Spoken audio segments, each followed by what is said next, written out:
Hi guys, today we're going to talk about a topic that I really like, which are contractions. No, not the kind of contractions. What are contractions? Well, contractions in English, when ESL speaking, are little bits of words that we join together so we have just one sound. Instead of saying two things, we say just one thing. For example, if I want to say, eu sou Olivia, I'll say I'm Olivia. I don't need to say I am Olivia. So when I say I'm using a contraction. Sometimes it's difficult for us to identify contractions in a movie, in a conversation, for example. And I think the reason is because we don't use contractions very often. We don't pay attention to it when we're watching a movie, for example. So with this video, I hope that I'll help you to identify contractions, and I hope that I encourage you to use more contractions when you're speaking English, okay? So why do people use contractions? Well, if you're from Miniaturized, for example, like I am, you don't say como é que você está. No. If you're in a normal conversation, walking around, studying, you're gonna say, como é que você tá? Como é que tá? It's much faster, much easier, informal, okay? And it's very, very uncomplicated. But if I try to use como é que você está, maybe the person will think that I'm a little more formal, that I'm trying to ask something or create a situation. So I think contractions are more natural. And when we don't use them, when we insist on using pronoun and verbs one by one, you can sound like a robot or maybe like a child, which is not a problem if you want to sound like a robot. I mean, Sheldon Cooper is a great robot, right? But let's try to use contractions. How to recognize them? The most common contractions, in my opinion, are the ones that talk about yourself. For example, I'm.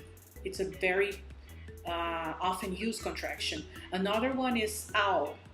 For example, if I'm going to travel, I can say I'll go to Europe next time. I plus will. We also have D as a contraction, like I'd go if I could, which is I would. So I think most Brazilians have difficulties with I'd, yes, which is the contraction of would, or the contraction of had. I had cleaned the house. I'd cleaned the house.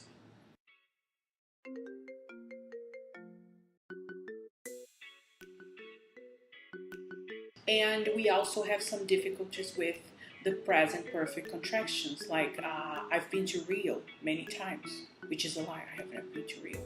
One day maybe with my husband. It's not so stingy this year. So why should you use contractions? Because first of all, you're going to sound more natural. Second of all, you're going to increase your fluency. When you're not worried about saying every single word in a sentence, you sound more, I don't know, natural. So I've been to some countries, I've done some traveling, I really like traveling. Yeah, instead of saying I have done and things like that. It's not a problem if you don't use contractions, just saying you can not use them. But why not? You use contractions in your own language. Of course you do. A good resource for you to use contractions a little more and to remember of contractions is to create sentence that you use all the time and practice them. So I'd go traveling right now if I could. Totally go.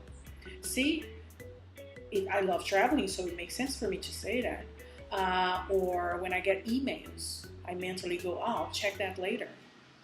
Instead of saying, I hope you enjoy the content of this video. Try to practice. I'm going to give you some links in this video. There are some links with good websites to practice. So recognize contract. Watch a TV series that you like, trying to get some of the contractions your favorite characters say. Thank you very much and see you next time.